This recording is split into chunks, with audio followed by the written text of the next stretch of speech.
Waalaikumsalam. Oh bapak, iya.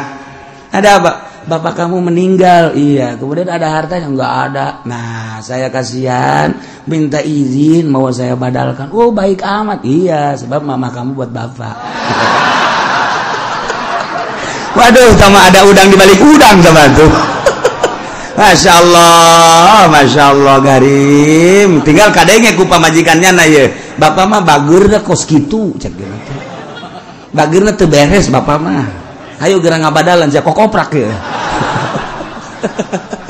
A'udzu billahi minasy syaithanir rajim. Bismillahirrahmanirrahim.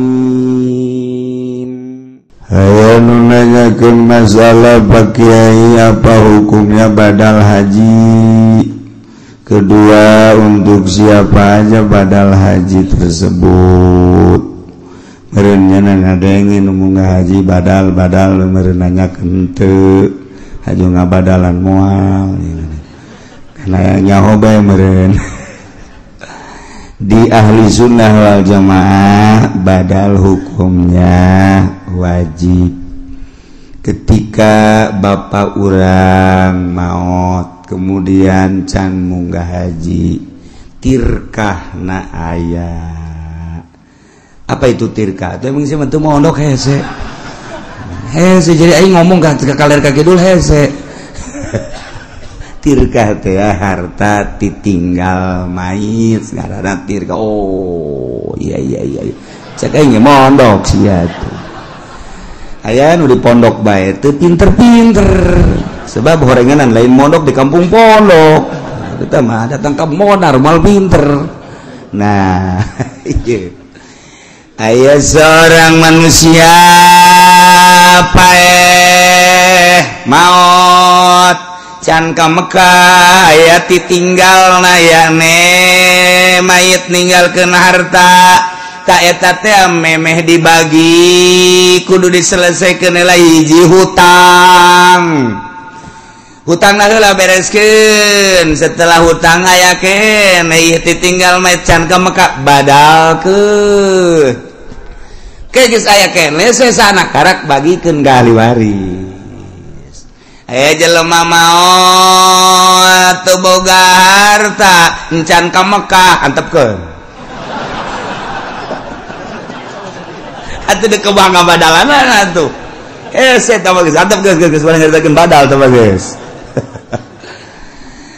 Anu carita badal teh bapak urang maot aya ditinggalna badalkeun ku anak, aya anak maot karunya bapana dek ngabadalkeun haji hek bae dibadalkeun jang anak lantaran karunya masalah aya mati tinggalna ditinggalna ja anak ngan bapa dek ngabadalkeun masalah sebab aya patali nasab. Tapi lamun kieu mah urang hirup bertetangga jeung batur maot dek dibadalan ku urang teu jadi. Itu teh puguh teu karu ngabadalan jana naonan atuh. Itu bisa kecuali orang minta izin laga keluarga nak mangga minta izin ke keluarga nak gitu. Waalaikumsalam. Oh bapak, iya. Ada apa? Bapak kamu meninggal. Iya. Kemudian ada hartanya? Enggak ada. Nah, saya kasihan, minta izin mau saya badalkan. Oh baik amat. Iya, sebab mama kamu buat bapak. Waduh, sama ada udang di balik udang sama tuh. Masya Allah garim. Tinggal kadangnya ku pamajikannya na ye. Bapak mah bagurna kos gitu cek gitu. Bagurna teu beres bapak mah. Ayo geura ngabadalan sia kokoprak ye. Jadi pan urang serba salah tah deuk nyieun kahadean teh aya nu ngahalangan bener teu? Deuk nyieun kahadean ieu aturanna urang meunang ganjaran sebab urang ngabadalkeun eta kan bener teu? Nah, lamun urang ngabadalkeun nyana minta izin masalah geus lantaran aya izin teh keluargana ganjaranana mun urang di akhirat ka sorga pan pamajikan urang ka bawa ye perang sana. Tapi pan dilarang ku pamajikan urang ulah dibadalkeun ajeun kumaha ge ieu mah duit bapak kajen duit bapak ge kunaon sih da kunaon dedengnya lain deui aduh tah ieu soal badal tah jadi kesimpulan mah aya hiji jelema maot aya hartana nyana can ka Mekah wajib dibadalkeun heula setelah nyelesaikan hutang. Adapun urang patulah patali jeung batur teu wajib ngabadalkeun.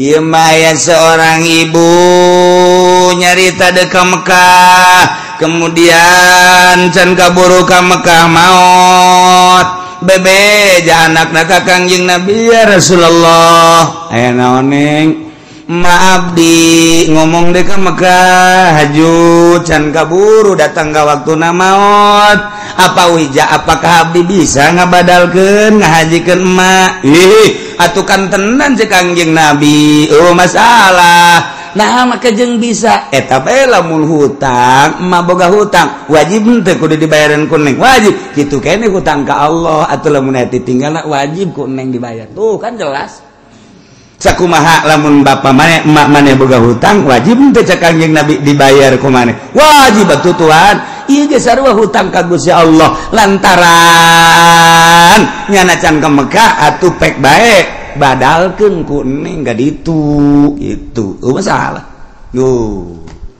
Abi Muhammadiyah mah teu wajib cek Muhammadiyah ai urusan jeung jelema mapan eta mah jelas ai urusan jeung Allah mah manya Allah ngahutangkeun kitu Muhammadiyah mah geus lah loba omong Muhammadiyah geus lah siapa tuh maca hadis barudanan oh aya cenah macana Bukhari tapi eta Bukhari pan eta hadisna tapi teu dipake ku jana kumaha ngartikeunana meureun nu mentak teu boga silsilah cenah mah Bukhari nu boga silsilah mah urang ahli sunnah wal jamaah mentak ngaji Bukhari ngaji Muslim Sunan Nabi Daud Ibnu Majah kudu boga guru engke urang dibere silsilahna nah sanadna urang disahat tuh nyambung ka Imam Bukhari nyambung ka Kangjeng Nabi Muhammad sallallahu alaihi wasallam kos gitulah soal badal wallahu a'lam bissawab.